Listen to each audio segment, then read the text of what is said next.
Welcome to the Old Time Radio Superman Show. From Boise, Idaho, this is your host, Adam Graham. If you have a comment, email it to me, adam@adamsweb.us. Please remember to cast your vote for the show on Podcast Alley. Also, check out our website, laserandsword.com, where the new Tales of the Dim Night free sample ebook is available. We've already had 112 downloads, so encourage everybody to check it out. The whole book is set for release on November the 22nd. Well, last time we left, Lois Lane was ready to go to battle against the Nazi spies. We'll see how that works out. Let's go ahead and we'll take a listen to Part 6 of The Mechanical Man, and Part 7 will be on Wednesday. Presenting the transcription feature, Superman. Look, up in the sky. It's a bird. It's a plane. It's Superman. Yes, it's Superman, strange visitor from the planet Krypton, who came to Earth with powers and abilities far beyond those of mortal men.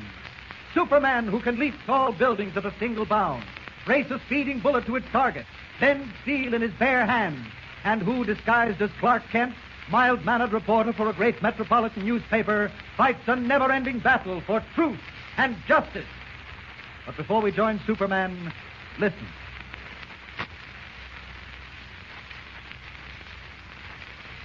And now to our story.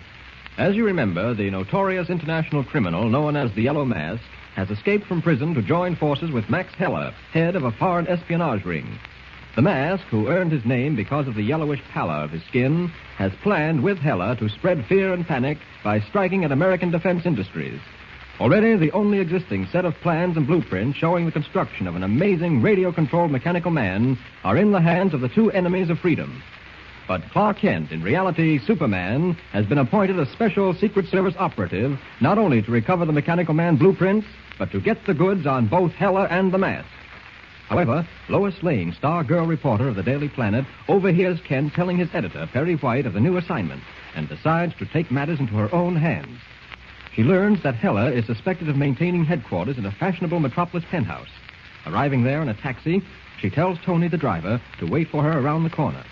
Unaware that they are about to have a visitor, Max Heller and the Mask are discussing sabotage plans when the buzzer on the ingenious interroom communicating device sounds. Excuse me. Yes? There's a woman in the foyer. She wishes to see you. She gives the name? Yeah, Gertrude Stein. Identification? No. The signal? No. I will look at her. There's a woman waiting to see me. One of your agents? Evidently not. She gives no identification and no signal. She says her name is Gertrude Stein. I will look her over. And expose yourself to her? That is not necessary. Watch closely. I press this button, hidden behind the drapery, and a small panel in the wall opens. Now, look through the opening. Tell me what you see. A girl standing in the foyer. Well, how's it done? This room is nowhere near the foyer. An ingenious arrangement of mirrors. Is our visitor attractive? I can't tell. Her back is turned. Yeah, let me look. She's facing us now. Very attractive, I would say. A little nervous and ill at ease. One thing, though, is certain. Her name is not Gertrude Stein. Here, what do you think? Look at her. Well? I've seen that girl before, Heller. Really? How interesting. Who is she? I can't place her looking at her this way. The image is too small. Shall we invite her in? Wait. I'd like to remain undercover for a while. Someplace where I can observe her without her seeing me. That is easily arranged. We simply press another hidden button, and a large panel in the opposite wall will open. You will notice, once you have stepped inside, and I have closed the panel, that the eyes in the picture hung on the panel have been painted on thin gauze. You will be able to see through them. That's perfect. I shall ask the young lady in. Strauss. Ja, Herr Heller. I will see Miss Gertrude Stein. Now, to close the viewing device, you may step into the wall aperture. Keep your hands back as the panel slides shut. You ready? Yes. You do not have to worry about suffocation. The aperture is air-conditioned. I was wondering about that. Now, quiet. Our visitor's coming. Mr. Stein. Come in, Miss Stein. Thank you, Herr Heller. That will be all, Strauss. Won't you sit down, Miss Stein? Thank you. You must forgive me for my nervousness, but they have been following me. It was difficult escaping them. Really? Oh, yes. It was the same in London. Oh, you worked in London. Since the beginning of the war. I see. Well, then, of course, you must know Karl Liebling. I know him well. It was Herr Liebling who told me to report to you. You see, I am considered quite valuable since I speak English quite fluently. And beautiful, if I may say so. Thank you. Well, I am at your service, Herr Heller. There must be a great deal to be done here in America. Yes, a great deal. But first, I should like you to meet my colleague, provided he is ready. Are you mine, Herr? Yes, I'm ready. Who's speaking? Where did that voice come from? I will show you, Fraulein, by pressing this little button. Watch. You two have met before, perhaps? Most assuredly we have. Haven't we, Miss Lane? I have never seen this man before. And why does he call me by another name? Drop the phony accent. You're a reporter on the Daily Planet newspaper, and your name is Lois Lane. The man is out of his mind. I don't think so. What do you mean? Without any corroboration, I would have mistrusted you. You failed to present either identification or the accepted signal. You told me you knew Karl Liebling in London when no such man exists. But you take me for a fool. But I tell you... It doesn't matter what you tell us, Miss Lane. I knew we'd met before. I never forget a face. Certainly not a pretty face. You can keep your compliments to yourself. All right, I am Lois Lane. So what? Two can play at your game. Yes, but one always loses. And this time you have lost. It is unfortunate the stakes are so high. Very unfortunate. What exactly do you mean? I mean simply that you will have to suffer for your impudence.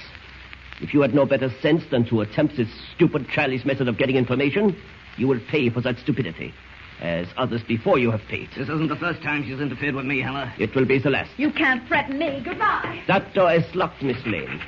So is that... Let me out of here. Don't upset yourself. Let me out of here, I said. I heard you the first time. Now look here, you two. I'm an American citizen, and this isn't a concentration camp. We're not in Germany now. We're in the United States. You can't pull any of your tricks. As far as you're concerned, Miss Lane, this penthouse apartment might just as well be in Siberia. Except that you won't freeze to death. Because we're going to make it hot for you. Well, that's very funny. But you won't think it's so funny when I... Then what? Never mind. You had best learn, Fraulein, that when I ask a question, I expect an answer. Take your hand off my arm. You were about to tell us something of interest. I changed my mind. Let go of my arm. You're hurting me. Why did you come here? Who sent you? Oh, go ahead. Break my arm. Demonstrate how powerful you are. How strong, how courageous. Speak up. It's your last chance. You'll crawl like the insect you are when the FBI men get here. You hear that? She's bluffing. Perhaps. But we cannot afford to gamble on it. No, don't gamble, Heller. As you said, someone is bound to lose. And this time it may be you. I would not count on it if I were you, Fraulein. Strauss, Ja, Herr Heller. we will leave at once, in the usual manner. It is possible there may be visitors after we are gone. Take the necessary precautions. That is all. Now, Miss Lane, if you will be so kind as to accompany us to the terrace. I find it quite comfortable in here, thank you. Your comfort is not one of my primary considerations. If you please. The night air doesn't agree with me. That is indeed unfortunate. But under the circumstances of no importance, I am sure our mutual friends, the Yellow Mask, will be happy to escort you to the terrace. More than happy. And you'd better come quietly. Keep away from me, I'm warning you. Just take it easy. You let go of me. Take it easy. Put your hand over her mouth. With her frantic cries for help muffled and unheard, Lois is forced out on the terraced roof of the apartment building. Meanwhile, Tony, the cab driver, having grown impatient, tried to gain access to the penthouse without success. Worried, he drove back to the Daily Planet and enlisted the help of Clark Kent. We join them in the taxi as it races to the apartment house.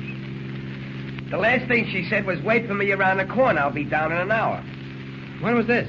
10 minutes after 9. Well, I waited, but she didn't show. So then I tried to get up to the penthouse where she said she was going. Nothing doing. I tell you, Mr. Kent, that apartment house is phony. Now, one of them guys can even talk good. They all got foreign accents. The guy that runs the elevator, the doorman, even the superintendent. What kind of a joint is it? I don't know, Tony, but we'll find out. I sure hope nothing happened to Miss Lane. Don't you worry about Lois. She can take care of herself. I hope. Why wouldn't they let you up to the penthouse, did they say? Yeah, they give me a cock and bull story about the place being empty, nobody living there. Huh? I knew it was a lot of malarkey because if the joint was empty, why did Miss Lane come right down? That makes sense, don't it? Certainly does. Here we are, Mr. Kent.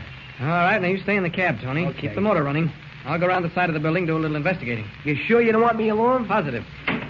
I'll be back soon. Okay. Only one way to get up to that penthouse. As Superman.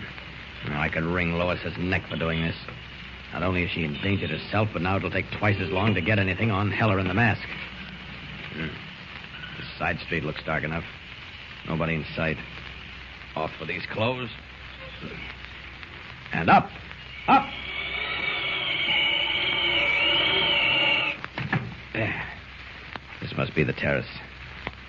I don't see any lights, but that door should lead somewhere. It's locked. I'll have to force it. There. That does it. Now to look around. It's funny. The place does seem empty. No furniture, no rugs. I wonder whether the lights work. Try that switch. Yeah, they work all right. The room's barren. Nothing but four walls. That's what they told Tony, that the penthouse was unoccupied.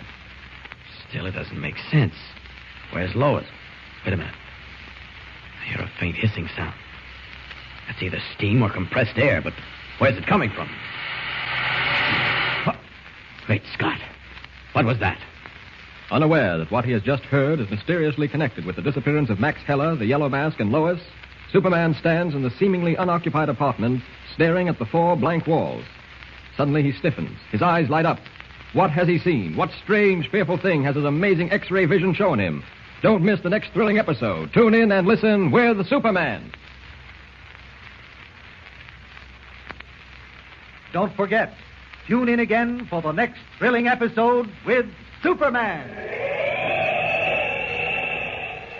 Look, up in the sky. It's a bird. It's a plane. It's Superman.